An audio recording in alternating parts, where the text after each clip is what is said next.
Okay, everybody. Hello.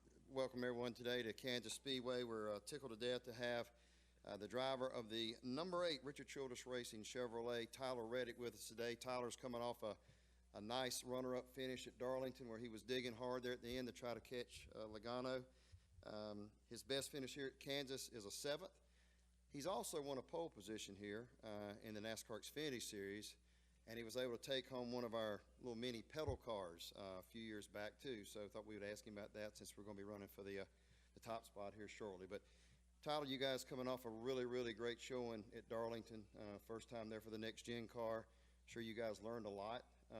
What can you take from that race last week going here to Kansas? Certainly just seeing where our pace is on, some of the higher speed tracks. Darlington may be a little bit shorter than a mile and a half, but you're still carrying a good amount of speed around that place. Got to be comfortable with your car running up by the wall, and that carries over to a place like Kansas.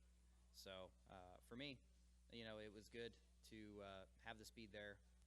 For Darlington, we did the tire test there. We did the tire test here at Kansas, and both times was pretty happy with what we had for pace out of our vehicles. So we'll see what happens later today. It's a little bit warmer than when we did the tire test here, but I definitely feel good about where we left the tire test, and should be a challenging day, trying to get everything that you can out of the qualifying lap with all the different lines I think that are going to come into play in qualifying. Tyler, you were telling us earlier, what have you done with the pedal car that you went here for the pole position? I didn't do much. I didn't do much with it. I just had it as a display piece, but my son, Bo, loves the thing. He's always trying to get in it and reach the pedals. He's not quite big enough to reach the pedals in it yet, but he always likes sitting in it, playing around with it. So it's sitting in his room, so if I get another one, hopefully me and him can maybe race each other in them or something like that. So that's the motivation today. Anticipation on his part when he gets a little bigger. So let's open up for some questions here.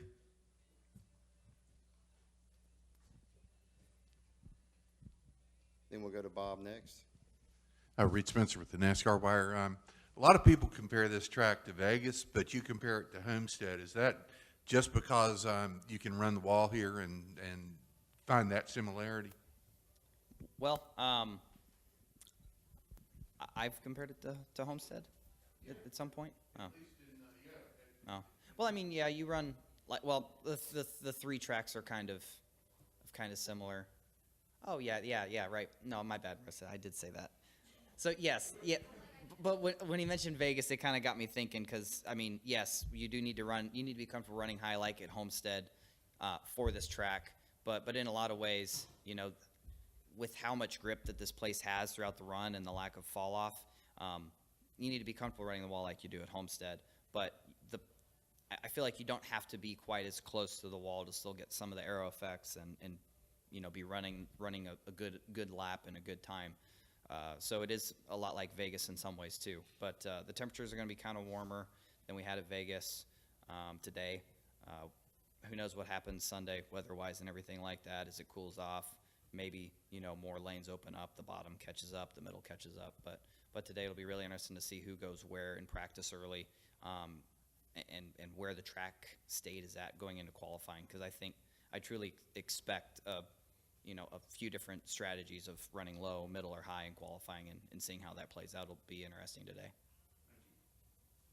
Go Bob next, and come over to you. Yep. Bob Pockris, Fox Sports. Since you did the tire test, how will this track race different than what people have seen in the past? I don't think it'll be very different. I think it'll be more of, I think it'll be somewhat comparable to, I think, of like 2018 Cup racing a little bit, closer to Xfinity racing. And then, too, what we saw at Vegas for a race, I think will be very similar in a lot of aspects of how the cars race around each other, that we'll see a little bit, get a taste of today in practice and see in tomorrow's race. It'll be a lot like Vegas. But everyone's more comfortable with the cars now a little bit. We've learned a little bit more information about the cars. So I think, there'll be a little bit more aggressive side-by-side racing, but I think a lot of the same trends will be there. Okay, right here. Come to you next. Dale McFadden, Frenchers.com. 2 questions. There's this track is known for being windy. Yeah. How How different does this car react to the elements like that, the wind, compared to the previous car? You know, I don't think I know yet, but certainly the craziest wind-related race that I've been a part of was this race here in the fall last year. It was, I don't even know how to explain it. It was the craziest thing I've ever done. You get to the middle of turn 2 and you just get sideways and you think you're going to crash, and you get to the middle of 3 and 4 and it would take off plowing into the corners. It was really wild how much the wind affected that car last year. A little bit smaller spoiler I think will help that to some degree, but I think, you know, the wind gusts could play a role. I don't know. I didn't think it was that windy when I was out there a minute ago, but in this place the wind can pick up and get gusty, really get blowing. There's not many places that we go to that the wind moves like it does here. Maybe Vegas a little bit, but the wind will certainly play a role in the balance of the car if it really gets going, I feel like, above 20 miles an hour or so. And looking ahead to the end of the month at Charlotte,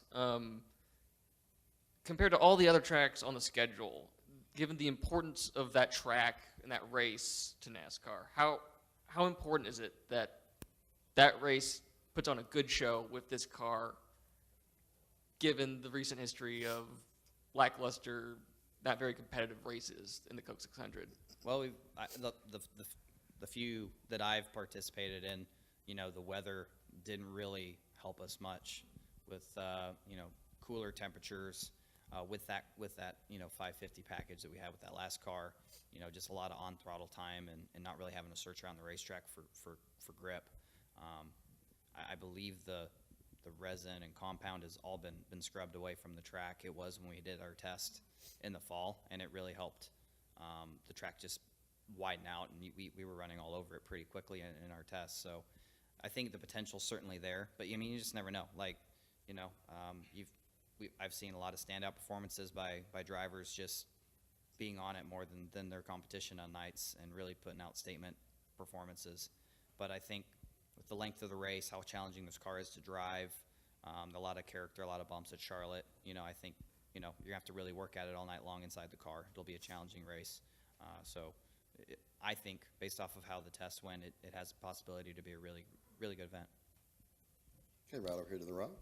Caleb Vestal with Speedway Digest. Tyler, a lot of good runs this year. Also, a lot of heartache on the way. But how confident do you feel this weekend, knowing that your race team's running so good this year? Very confident. You know, a lot of that, the confidence. I also have confidence from doing well at this tire test, being very happy with where our car was, finding out a few more things that we've been able to learn, pick up on that we think is going to be better. So practice for us, just like everybody, is really important. But really excited to see what our on-track performance is like and how our car drives. So, you know, confidence and expectations are high. These type of tracks have been fun for me. They've been good for us as a team too. So we're in a good place. We're just, you know, going to see where we shake out here in that 20-minute or 15, 20-minute practice session and go from there. We'll go to Dustin here on the left. Dustin Long, NBC Sports. I'm curious, Tyler, with a lot of other sports in playoffs right now and seeing some Game 7 situations coming up, and all the pressure that's talked about those moments. What's the most pressure that you felt racing in a car or situation? And I don't know if it's your championship races or if it was something earlier in your career where you kind of wondered how much further you were going to get in racing and felt that, or if it was a competitor putting extreme pressure on you in a particular race. I'm just curious the pressure you felt that really kind of stands out when you look upon your career. Yeah, in regards to like Game 7 type moments, getting to the final race, battling for a championship, or those final restarts, if you will, of a race, kind of like we had at the end of Darlington. I feel like those moments, they're almost the most calm and I guess easy to approach mentally and go do for me. It's more of those maybe, you know, maybe Game 5, Game 1, Game 2 moments more where I feel that real pressure of, you know, we really got to get up and go at it. By the time we get to the end of the race, the end of the season, like in the Xfinity Championship runs, by the time we got to Homestead, you know, it was just about getting there because we had the confidence, both teams, if we just got there, we'd be fine. And so that's just a product of having a lot of great people around. all believing in one another, all having the same vision, goal, dream. So those moments for me haven't been very stressful. They've almost been, moments I look very forward to, and I have a lot of fun doing. Does that surprise you? That it's more game it's 1, that way? game 5? That it is those earlier ones Yeah. where that pressure. That seems kind of a little bit odd. I mean, I understand embracing the challenge, but I think a lot of people who aren't in those situations would kind of think that was a little unusual. Yeah, I don't know. Like, it always, even this year, in that first round of the playoffs, or last year, excuse me, the first race was the most stressful. The second one was, it didn't go very well either, but it was more annoying than anything. Time we got to Bristol, all the pressure really seemed to be off. We had one task, and that was try and go out there and win and run up front. It made it pretty easy. When you have so much in front of you still, and those playoffs start in each round, that first race is just stressful because there's so many unknowns. You don't know what's going to happen. Something could derail your comfortable point cushion you have. So I feel like those moments when there's a lot of uncertainty after, multiple races after, those for me are where more of the stress comes from. By the time we get to that final objective, it's pretty straightforward. And lastly, a little bit different is, obviously you're known for running the top line at a lot of tracks. What is it like to run here, and what was it like in the test, and how different was it with this car? I'm guessing, I know you still have to be careful, I guess, of the toe links or things like that, but you probably got a little bit more forgiveness with the body at least. So does that mean that you or others would look to run up there maybe more than you would in the past? I think as we've gone down this path of learning about what this car can take, I actually feel like more now than before, it's even more important to not hit the wall. I mean, the steel body, if you hit it with the 550 package, it was a pretty big detriment. You'd lose some downforce, some side force, but you could run the rest of the race. You wouldn't end your day if you were able to get to pit road soon enough, or didn't hit it that hard. But with this car, you don't have to worry about the body in a lot of aspects of what happens on the racetrack. It's the suspension underneath it, and just we put a lot of load on these toe links to begin with, going through the corner, so it doesn't take a lot to to cause them to bend or begin to fail. So something's got to bend, right? If the toe link doesn't bend, something else bends, and it's better the toe link than something else, because if you do bend it, you can you have that option to come to pit road, maybe lose a lap. If you're lucky, only lose a lap fixing it, replacing it. So I think the risk versus reward is even higher now with the way this car is, and I think that's a good thing. I like that because more times than not, I can run up there and not hit the wall. So it may seem like I'm up there a lot, but I'm not making a lot of the huge mistakes and knocking it down that often. So it's a comfortable place for me to be. Question back here in the left rear. Harry Loomis, Griffin Media. Tyler, not counting Atlanta, I think this is only the second normal mile-and-a-half track we've hit this year. You got Kansas this week, Texas for the All-Star break next week, and then the Coke 600. Given that we have, I think, 4 mile-and-a-half races in the playoffs, how much extra importance do you guys place on these next 3 weeks? Well, these next 3 weeks, for a lot of reasons, are extremely important. It kind of lets you know where what gains you've made from the West Coast swing. Fontana, in a lot of ways, it is a 2-mile track, but it races a lot like a mile and a half in the speeds that you carry through the corners. So, seeing it where we're at and where everyone else has made gains or losses from that West Coast swing to now and in this stretch is really important because, again, as you mentioned, we have a lot of races in the playoffs with these type of racetracks. So it's important to be good here. There was a time, certainly, where we would put importance on one track over the other.